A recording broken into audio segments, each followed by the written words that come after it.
আমি যে রোজা, আজকে রবিবার, শনিবার দিন চলে গেল, পশ্চিম দিকে সূর্য চাঁদ উঠে গেল, রোজার আমাদের আনন্দ এসে পৌঁছে গেল।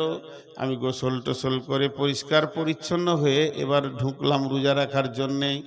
উদ্দেশ্য আমার এটাই, রোজা রাখবো, জীবনে যত গুনাহ করেছি সব আল্লাহর কাছে মাফ করিয়ে নিব। এই উদ্দেশ্যে আমি মসজিদে ঢুকে গেলাম। এবার আমি মাগরিব পড়লাম, আমি তারাবি সালাত পড়লাম, আমি বাড়িতে গিয়ে রেস্ট করলাম, আমার বিবি ভোরে উঠিয়ে দিল, আমি সাহারি ভাত খেয়ে নিলাম, আর আমি কিছু খেলাম না, মসজিদে ফজর পড়লাম, ঘুরছি ফিরছি, আমি রোজাদার, আমার গুনাহ মাফ হবে, এই নিয়তে রোজা শুরু করেছি। তো এখানে ইমানটা কি? এই জায়গার ইমান হচ্ছে আমার গুনাহ মাফ হবে, এই কথা বললে হবে না, মনে মনে 100তে 100 একিন রাখতে হবে, আমার গুনাহ মাফ হবে। কার হলো না হলো আমার দেখার দরকার নাই, আমারটা মাপ হবে। 100% একিন রাখতে হবে আল্লাহর উপরে, বিশ্বাস রাখতে হবে আল্লাহর উপরে। হাদিসে কুদসির মধ্যে আছে, আল্লাহ তাবারক ওয়া তাআলা বলেন, তার সঙ্গে মানুষ যেমন ধারণা রাখবে আল্লাহ তার সঙ্গে সেরকম ব্যবহার করবে। কেউ যদি ধারণা করে আল্লাহ মাফ করতেও পারে, নাও পারে। কেউ ধারণা করছে আল্লাহ আমার গুনাহ মাফ করবে না, কেউ ধারণা করছে আমি যত বড়ই গুনাহ করি না কেন আমার রব আমাকে মাফ করবে। তো যে যেমন ধারণা করবে, এখানকার ধারণা হলো, এখানকার ঈমান হলো আমার গুনাহ মাফ হবে 100%। এই ঈমানে কমতি রাখলে চলবে না। আজ থেকে 20-25 বছর আগে আমাদের নামাজের শেষে সব হাত তুলে দোয়া করতাম না ভাই? যাক, ওটা আস্তে আস্তে বোঝা গেল, বড় বড় আলিমরা যারা বড় বড় সার্চিং করছে, এখনকার ছেলেদের ব্রেন আল্লাহ দিয়েছেন, তারা মদিনা থেকে সার্চিং করে দেখছে যে না এগুলো বেদাত, সেগুলো আমরা ছেড়ে দিয়েছি। শুধু উদাহরণ দেওয়ার জন্য একটা জিনিস আপনাদেরকে দেখাচ্ছি। ধরেন আমি আপনাদের ইমান, সবে কদরে রাত জেগেছি, 400-500 লোক আমার সঙ্গে সব সলাৎ করলো, সারা রাত নামাজ পড়ে কাঁদা কাটা। এখন ছেলেরা এসে বলছে হুজুর একটু দোয়া করেন, ফজরের আর মাত্র 5 মিনিট আছে, সাহারি খেতে যাওয়া, একটু দোয়া করেন। তো কাঁদছি আমরা, মসজিদে আলোগুলোকে নিভিয়ে দিয়ে আঁধার করে দোয়া শুরু করেছি। উদাহরণ দিচ্ছি, না আমি খুব জোরে জোরে দোয়া করছি, আল্লাহ তুমি মাফ করে দাও, এ আল্লাহ তুমি ক্ষমা করে দাও, এ আল্লাহ আমি চুরি করেছি, জেনা করেছি, ব্যভিচার করেছি, মদ খেয়েছি, আল্লাহ তুমি মাফ করে দাও, আমার মতো বড় সুদখোর কেউ নাই, আল্লাহ তুমি মাফ করে দাও, তুমি তো মাফ করবেই, এর জন্য রহমতের মাস দিয়েছো। আমার সামনে ইমাম সাহেব কাঁদছে, মজ্জেন কাঁদছে, অঝর নয়নে কাঁদছে, হাজি গাজী মাস্টার ডাক্তার সবাই যেন ডুকরে ডুকরে কাঁদছে, আর মনে মনে ভাবছে আল্লাহ মাফ হয়ে যাবে, আল্লাহ তুমি মাফ করে দাও, মাফ হবেই হবে। এরই ভিতরে একজন আমার সামনে বসে রয়েছে, হাতটা এমনি করে ধরে যাওয়া, খালি মাঝে মাঝে বলছে আয় আয়, ওর মনটা বলছে মাফ হতেও পারে নাও পারে। এর নাম ইমান লয়, এর নাম ইমান লয়। কথা বুঝতে পারলেন? আজ কি সুগারের চাপটা খুব বেশি নিয়েছে, এর নাম ইমান লয়। এটা হলো ফাজলামা করা, এহতেসাব।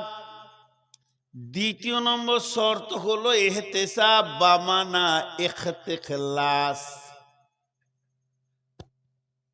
এইখানটা তোমার কেউ দেখতে পাবে না, তুমি ছাড়া, তোমার আল্লাহ ছাড়া কেউ বুঝবে না।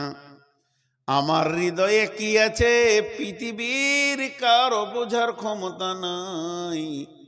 এই জায়গাটা আমার মাবুদের সঙ্গে সম্পর্ক। তুমি তোমার হৃদয়কে একবার জিজ্ঞেস করো তুমি কেন রোজা রেখেছ। টিউ দেখেছেন? বাইসাইকেলের টিউ দেখেছেন? আহা, একটা টিউ এনে জালসা করা দরকার ছিল। বাইসাইকেলের টিউ দেখেননি?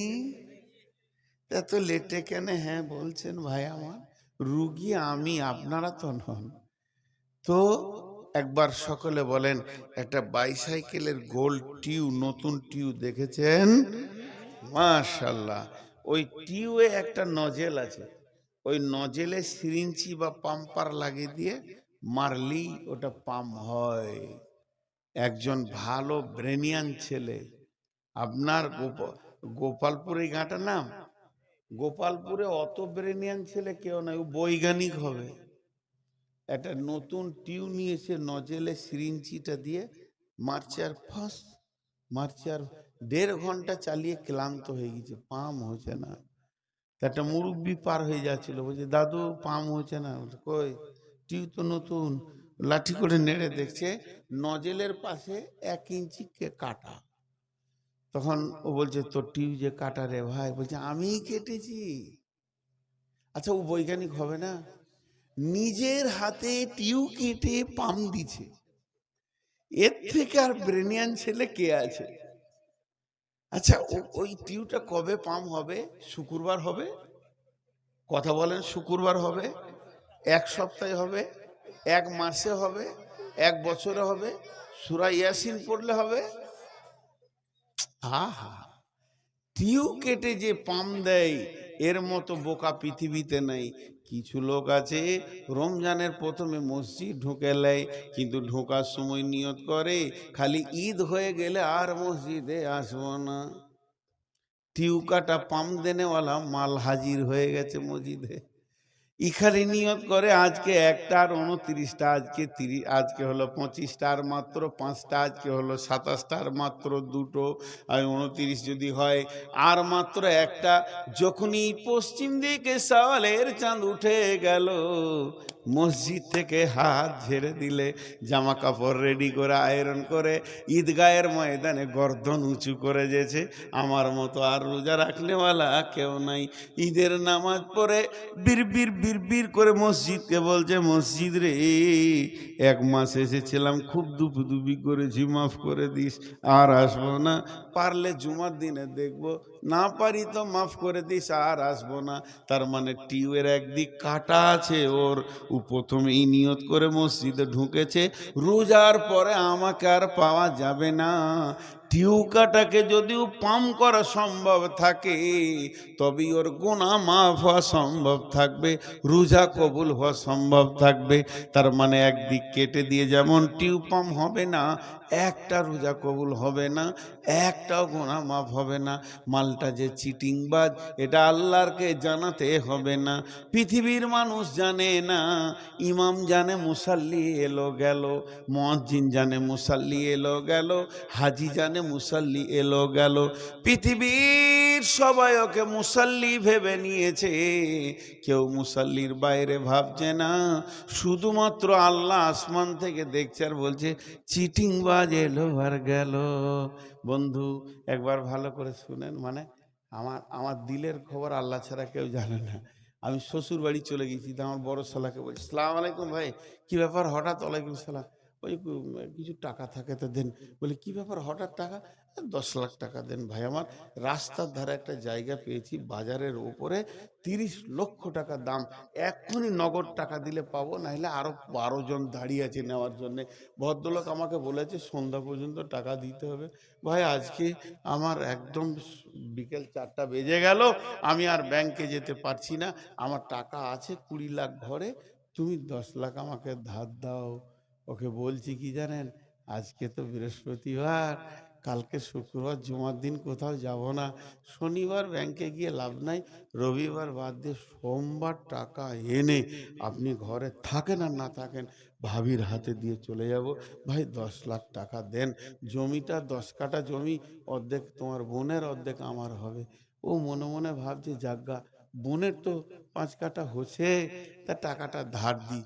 একদম কসম, কোনো চিন্তা নেই, টাকা সোমবার তুমি বিকালে পেয়ে যাবে, সকালে ব্যাংকে গিয়ে আমি এনে দিব। এমন করে বলছি, বিচারা বুঝতে পারলে না, 10 লাখ টাকা ঘরে ছিল দিয়ে দিলে। আর ভিতরে আমি মনে মনে বলছি কত সোমবার যাবে রে, তো খালি টাকা দিয়ে দেখ, তোর চুলদারি পেকে যাবে, 1 টাকা উদ্ধার করতে পারবি না। তোর বোন আছে আমার কাছে। চিটিংবাজি করা শালার সঙ্গে যায়, শ্বশুরের সঙ্গে যায়, কিন্তু আল্লাহর সঙ্গে যায়? এরা আল্লাহর সঙ্গে চিটিংবাজি করে যারা রোজাতে ঢুকে আর পালায়। এরা কত, এদের বুকের সাহস, আল্লাহর সঙ্গেও চিটিংবাজি করে। জি, এই চিটিংবাজ মাল হয়তো আপনাদের এলাকায় নাই। আমাদের এলাকায় রমজান মাসে ভিড় দেখলে মনে হবে যে মসজিদ পরিপূর্ণ হয়ে গেছে, কিন্তু আসলে পকেট মারের দল ওরা। ওরা না এলেই মসজিদে শান্তিতে 5 ওয়াক্তের নামাজিরা শান্তিতে নামাজ পড়বে। তো আল্লাহ নবী বলছেন, মানসা মারামাজানা ঈমানাও ইহতিসাবা, তুমি আগে 100% ঈমান রাখো, এই রোজাতে আমার গুনাহ মাফ হবে। আর দ্বিতীয় নম্বরে ইহতিসাব করো, তুমি ইখলাস করো, রোজা আমাকে যা জ্ঞান দিয়েছে আমি আর জ্ঞান বশত 5 ওয়াক্তের নামাজ ছাড়ব না, আর হারাম খাবো না। আমাকে ভাত হারাম করে দিয়েছিল, রুটি হারাম করে দিয়েছিল। রমজান মাসে যদি ভাত রুটি থেকে বেঁচে থাকতে পারি, তাহলে অন্য মাসে কেন সুদ জুয়া থেকে বেঁচে থাকতে পারবো না? আমার হালাল বিবিটাকে আল্লাহ তাবারাক ওয়া তাআলা রমজান মাসে আমার জন্য হারাম করে দিয়েছিল। নিজের পরিচিত বিবিটা থেকে যদি বেঁচে থাকতে পারি, রমজান পার হয়ে গেলে পরের মেয়ের কাপড় ধরে টেনে লাভ হবে না। আল্লাহ তাবারাক ওয়া তাআলা বলছেন, নবীজি বলছেন, তুমি যদি ঈমান আর ইহতিসাব, একটা হলো গুনাহ মাফ হবেই, আর একটা হলো জ্ঞানবশত আর গুনাহ করব না, এই নিয়তে রমজান মাসে যদি ঢুকে যাও, তোমার সুসংবাদ হচ্ছে জীবনের গুনাহ মাফ। ভাইয়া, আপনারা যেভাবে বসে আছেন তাতে আমাকে আরো চালাতে হয়, কিন্তু গত পরশুদিন কালকে জালসা ছিল না, বকতে বকতে মাথাটা দুবার ঘুরে গেছে। এই সপ্তাহতেই সুগারের চাপটা বেশি, যে এটা আল্লাহর দেওয়া, বাস আল্লাহ দিয়েছেন, শরীরে আছে। এখন দুটি কথা মসজিদ নিয়ে বলবো, রমজানের পাঠটা শেষ করে দিলাম এখান থেকে। তো আল্লাহ আমাদেরকে রোজা রাখিয়ে মুত্তাকি বানিয়ে নেন, মুত্তাকি বানিয়ে নেন। আর এই মুত্তাকি থাকতে গেলে সারা জীবন আমাদের মধ্যে 10টা গুণ থাকতে হবে। এই 10টা গুণ খালি তর্জমা করে দিয়ে তারপরে মসজিদ নিয়ে 2 মিনিট কথা বলে আমি পুরা 1:15 ছেড়ে দিব। মাত্র 15 মিনিট আপনাদের কাছ থেকে আমি ক্ষমা চেয়ে নিচ্ছি 2 ঘন্টা থেকে। বিসমিল্লাহির রহমানির রহিম।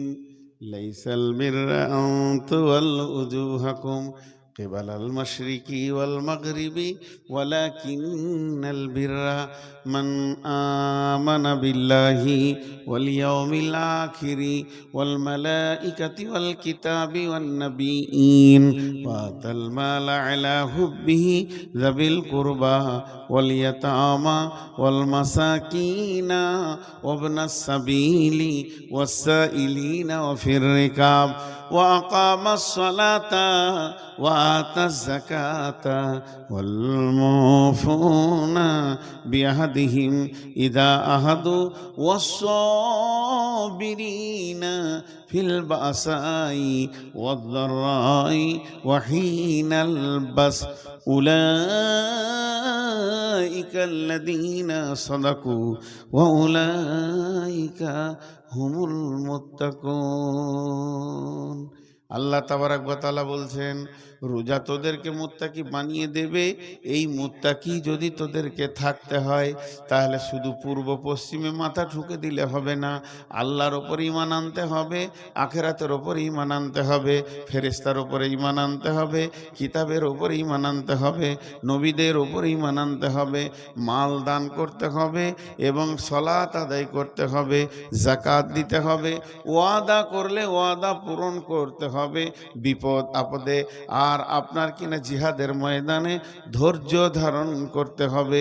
এই 10টা গুণ যার ভিতরে আছে, এই 10টা গুণে যে লোকটি গুণান্বিত, আমার আল্লাহ বলছেন উলাইকাল্লাযীনা সাদাকু, এরাই হলো প্রকৃত সত্য, ওয়া উলাইকা হুমুল মুত্তাকুন, এরাই মুত্তাকি।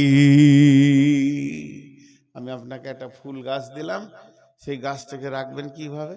টবে রাখতে হবে, পানি দিতে হবে, ছায়াতে রাখতে হবে, মরা পাতা ভাঙতে হবে, তাকে ছাঁটতে হবে, জোর সার দিতে হবে, তবেই সেটা থাকবে। তাহলে রোজা রাখলে মানুষ মুত্তাকি হয়ে যায়, মুত্তাকি আল্লাহ বানিয়ে নেন।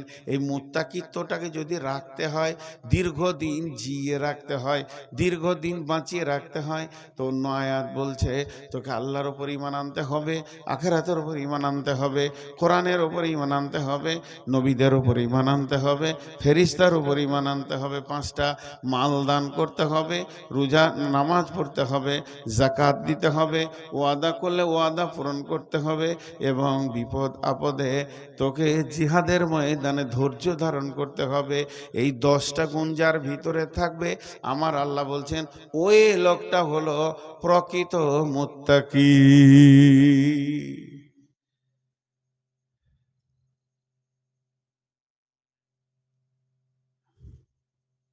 10টা বলে দিলাম, মুত্তাকির চ্যাপ্টারটা শেষ করে দিলাম, আমার মাথাটা ঘুরে গেল। মুত্তাকির চ্যাপ্টারটা শেষ করলাম, আর 10টা মিনিট আমি কষ্ট হলেও চালাচ্ছি, আল্লাহর ওয়াস্তে একজনও উঠবেন না। বিসমিল্লাহির রহমানির রহিম। ওয়ান উসমানিন রাদিয়াল্লাহু তাআলা আনহু قال رسول الله صلى الله عليه وسلم من بنى لله مسجدا بنى الله له بيتا في الجنة। হযরত ওসমান গনি রাদিয়াল্লাহু তাআলা আনহু বলেন যে পৃথিবীতে যদি কেউ মসজিদ বানায়, আল্লাহ তার ঘর জান্নাতে বানাবে। আপনি দুনিয়াতে মসজিদ বানাবেন, জান্নাতে ঘর বেনে যাবে। আল্লাহ কোরআনে বলছেন ও আন্নাল মাসাজিদা লিল্লাহি ফালা তাদউ মাআল্লাহি আহাদা। মসজিদ হলো আমার ঘর, ওখানে আমাকেই ডাকবে, মসজিদে গিয়ে তুমি অন্য কাউকে ডাকবে না। মসজিদ আল্লাহর ঘর, আর যে আল্লাহর জন্য মসজিদ বানাবে, আল্লাহ তার জান্নাতে ঘর বানাবেন। আল্লাহু আকবার। জি, একজন মহিলা প্রতিদিন মসজিদে ঝাড়ু দিতে আসতেন। বিশ্বনবীর জামানায় মেয়েটা একদিন মারা গেছেন, সাহাবারা জাল্লামাইনা তাকে রাতারাতি দাফন করে দিয়েছেন। নবীজি বলছেন মেয়েটি কই, আর আসে না কেন? তখন সাহাবারা জাল্লামাইনা বলেন রাসূলুল্লাহ, ওই মেয়েটি মারা গেছে, তাকে দাফন করে দেওয়া হয়েছে। বিশ্বনবী বললেন রে আমার সাহাবীরা, আমাকে নিয়ে চলো তার কবরের কাছে, আমি আল্লাহর কাছে তার জন্য ক্ষমা প্রার্থনা করব। তার মানে জেনেলেন একটা মসজিদে ঝাড়ু দিলে কত নেকি আছে। ওইটা শুধু নয়, ওয়ানাবি হুরায়রা রাদিয়াল্লাহু তাআলা আনহু قال রাসূলুল্লাহ সাল্লাল্লাহু আলাইহি ওয়াসাল্লাম সাবাতুন ইযিল্লুহুমুল্লাহু ফি যিল্লিহি ইয়াউমুল লা যিল্লা ইল্লা যিল্লুহু। আল্লাহর নবী বলছেন, হযরত আবু হুরায়রা বলছেন, বিশ্ব নবী মুহাম্মদ রাসূলুল্লাহ সাল্লাল্লাহু আলাইহি ওয়াসাল্লাম বলেছেন এমন একটা দিন আসবে, কঠিন কিয়ামতের দিনে কোনো ছায়া থাকবে না, মানুষ নাফসি নাফসি নাফসি নাফসি করবে, শুধু একটা ছায়া থাকবে, সেটা আল্লাহর রহমতের ছায়া। আমরা ছোট থেকে বলে বলে এসেছি, ছায়াটার নাম হচ্ছে কি আরশের ছায়া। জি না, আল্লাহ রহমতের ছায়া। এই ছায়াতে 7 শ্রেণীর লোক বাস করবে। যারা পৃথিবীতে 7খানা আমল করেছে, ওই ছায়াতে জায়গা পাবে। 7টাই নয়, যে কোনো একটা করবেন, ওই ছায়াতে জায়গা পেয়ে যাবেন। তার মধ্যে একটা হলো ওরাজুলুন কালবুহু মুআল্লাকুন ফিল মাসাজিদি। ওই লোক যার দিলটা, যার হৃদয়টা আল্লাহর ঘর মসজিদে টাঙ্গা আছে। মসজিদ যেন তার হৃদয়, মসজিদ যেন তার ভালোবাসা, মসজিদকে সে হৃদয় দিয়ে ভালোবাসে। আল্লাহর ঘর মসজিদ তার দিলের মধ্যে টাঙ্গা আছে, তার দিলটা মসজিদে টাঙ্গা আছে। ওই লোকটা আল্লাহর রহমতের ছায়াতে বাস করবে। দেখেন কত সুন্দর সুন্দর কথা। শুধু তাই নয়, আল্লাহ তাবারক ওয়া তাআলা বলছেন বিসমিল্লাহির রহমানির রহিম ইন্নামা ইয়ামুরু মাসাজিদাল্লাহি মান আমানা বিল্লাহি ওয়াল ইয়াউমিল আখিরি ওয়া আকামাস সালাতা ওয়া আতাজ যাকাতা ওয়া লাম ইয়াখশা ইল্লাল্লাহ ফাআসা উলাইকা ইয়াকুনু মিনাল মুহতাদিন। নিশ্চয়ই মসজিদকে ওরাই ভালোবাসবে, মসজিদের দেখভাল ওরাই করবে, মসজিদের তামির ওরাই দিবে, যারা ঈমান এনেছে আল্লাহর উপরে, যারা আপনার কিনা সালাত আদায় ঈমান আমানা বিল্লাহি ওয়াল ইয়াউমিল আখিরি, আখিরাতের উপরে যারা ঈমান এনেছে, যারা যাকাত দেয় এবং আল্লাহ ছাড়া যারা অন্য কাউকে ভয় করে না। ইন্নামা ইয়ামুরু মাসাজিদাল্লাহি মান আমানা বিল্লাহি, আল্লাহর উপরে ঈমান এনেছি, ওয়াল ইয়াউমিল আখিরি, আখিরাতের উপরে ঈমান আছে, ওয়া আকামাস সালাতা, যারা সালাত আদায় করে, ওয়া আতাজ যাকাতা, যারা যাকাত দেয়, ওয়া লাম ইয়াখশা ইল্লাল্লাহ, আল্লাহ ছাড়া কাউকে ভয় করে না। এই লোকগুলি মসজিদ বানাবে, এদের টাকাতে মসজিদ হবে, এরা মসজিদকে ভালোবাসবে, মসজিদে থাকবে। মসজিদের দেখভাল করবে, এরাই মসজিদের সমস্ত কিছু খোঁজ খবর রাখবে। আল্লাহ তাবারক ওয়া তাআলা বলছেন, মসজিদ এমন একটা জিনিস যেটা আল্লাহর ঘর। আল্লাহ তাবারক ওয়া তাআলা বলছেন, ফালিয়াবুদু রব্বা হাদাল বাইত। এটা কাবা শরীফকে কেন্দ্র করে আয়াতটা নাজিল হয়েছে। আমি যদি আপনাদের মসজিদের দিকে এরকম করে আঙ্গুলটা তুলে বলি, ফালিয়াবুদু রব্বা হাদাল বাইত, এই ঘরের যে মালিক, অর্থাৎ মসজিদের যে মালিক, মসজিদের ঘরটা যে মানে যে মালিক, ওকে তোমরা ইবাদত করো। আল্লাযী আতামাহুম মিন জু'ইন ওয়া আমানাহুম মিন খাউফ। এই ঘরের মালিক দুইখানা প্রাইজ দেবে। একটা হলো তোমাদেরকে খাওয়াবে, অভাব দেখাবে না। দ্বিতীয় নম্বর হলো এই ঘরের মালিক তোমাদেরকে আমান দেবে, নিরাপত্তা দেবে, তোমাদের গায়ে কেউ হাত দেবে না। আজকে যেখানে সেখানে মুসলমানকে কাটছে মারছে, এটাও পারবে না, যদি ওই ঘরের মালিককে তোমরা রাজি রাখতে পারো। ভাইরা আমার, 7টা মিনিট আপনাদের কাছে আমি কিছু চাইছি। কেউ আছেন 2000, 5000, 10,000 দেনেওয়ালা? 7টা মিনিট ঠিক 15তে ছাড়ব। 1 ঘন্টা 45 মিনিট আপনাদের কাছে থাকছি। আল্লাহর গোলাম কেউ আছেন দেনেওয়ালা? আপনি এখানে মসজিদে দেবেন, আপনার বদলা আখেরাতে পেয়ে যাবেন। কত সুন্দর করে আল্লাহ তাবারক ওয়া তাআলা বলেছেন। কিন্তু আফসোস করেছেন বিশ্বনবী। বিসমিল্লাহির রহমানির রহিম। ওয়া নবী হুরায়রা রাদিয়াল্লাহু তাআলা আনহু قال قال رسول الله صلى الله عليه وسلم اذا اتخذ الفي دبالا والامانه مغرما والزكاه مغرما تعلم لغير دين اتى الرسول امرته اكا امه ادنى صديقه اقصى اباه جاهرت الاصوات في المساجد। আল্লাহর নবী বলছেন, কিয়ামতের আগে পৃথিবীর অবস্থাটা কেমন হবে শুনে লাও।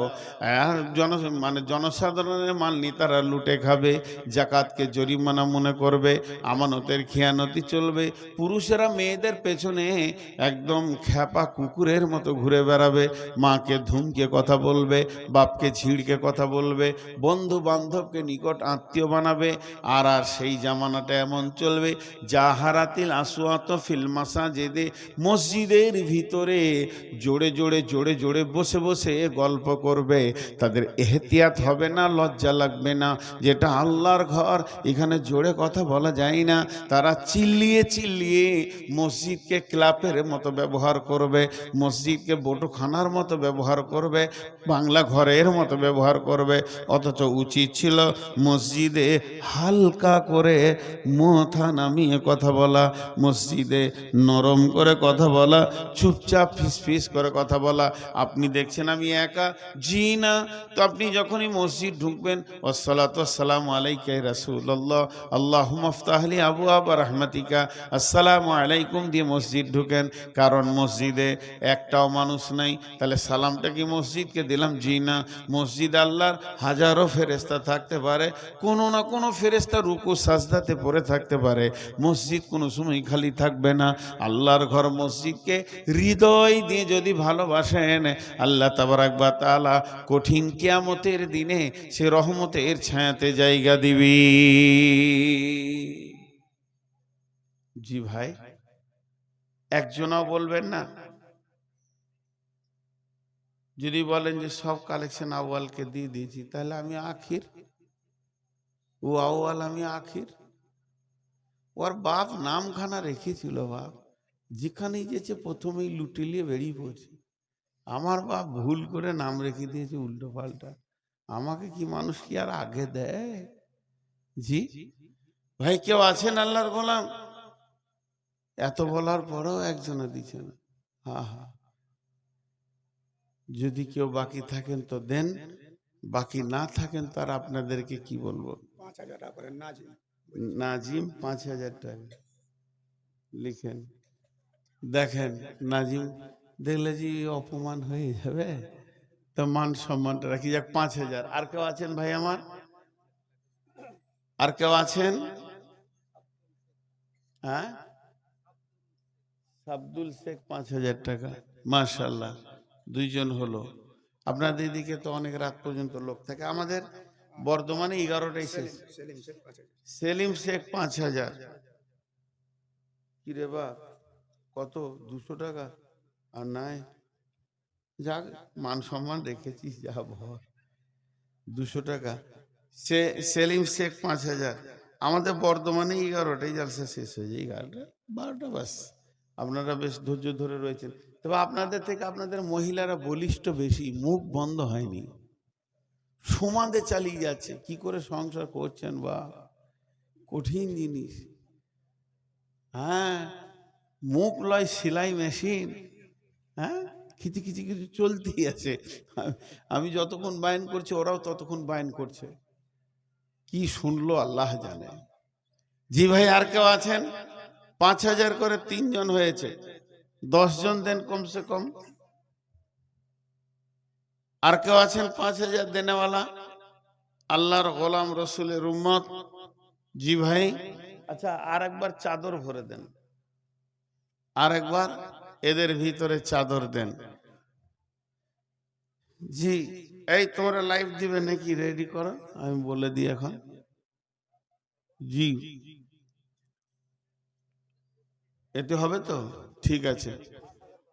চাদরটা ধন ভাই, আপনারা 2 মিনিট উঠিয়ে না, আর একটা চাদর দেন এইদিকে। হ্যাঁ, খোকন 2000। আরেকটা চাদর এইদিকে।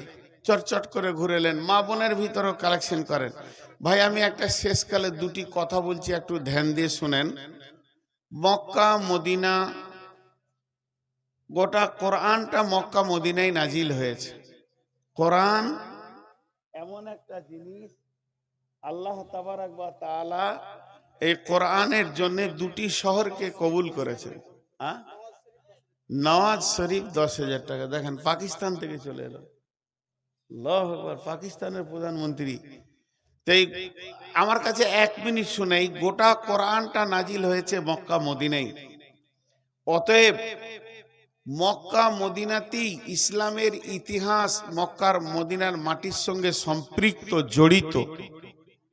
1 মিনিট ধ্যান দেন। ওরা কালেকশন করছে, টাকাটা দিয়ে দেন, আমার দিকে ধ্যান দেন। তো মক্কা মদিনা মানুষ 2 ভাবে যায়। আবার যারা মেধা ছেলে তারা সেখানে পড়তে যায়, তারা আবার আমাদের থেকে আরো ভালো জানেন বোঝেন। 2 ভাবে যায়, মানে হয় উমরায় যায়, না হয় হজে যায়। হজ উমরা কিন্তু একটা ইবাদত।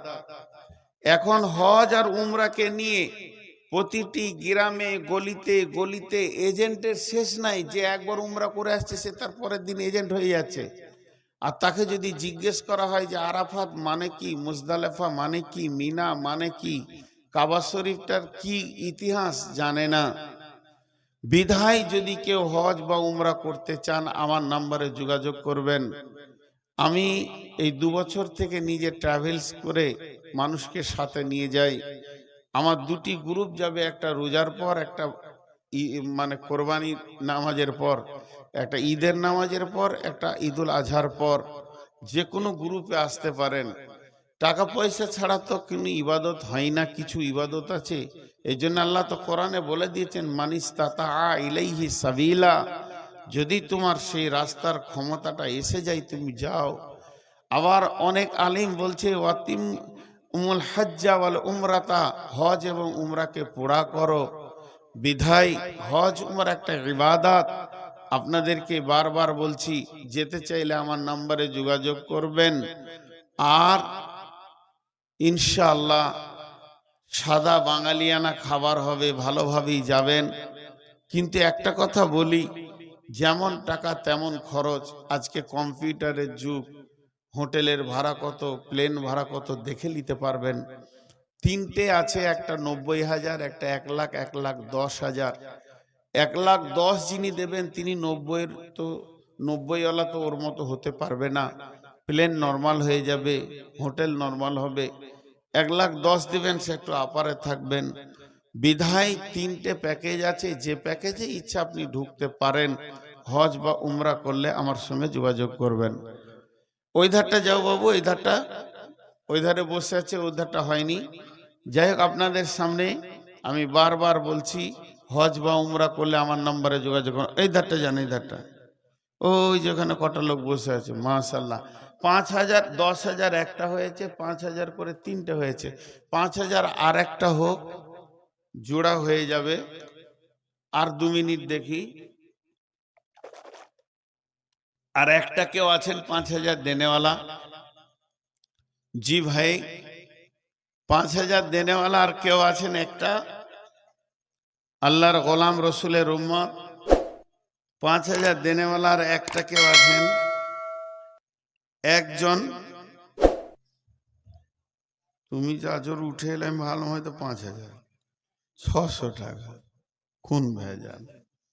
মাশাল্লাহ, আল্লাহ যাকে যেটা দেবেন সে সেটা দেবে। মাশাল্লাহ, আল্লাহ তাবারক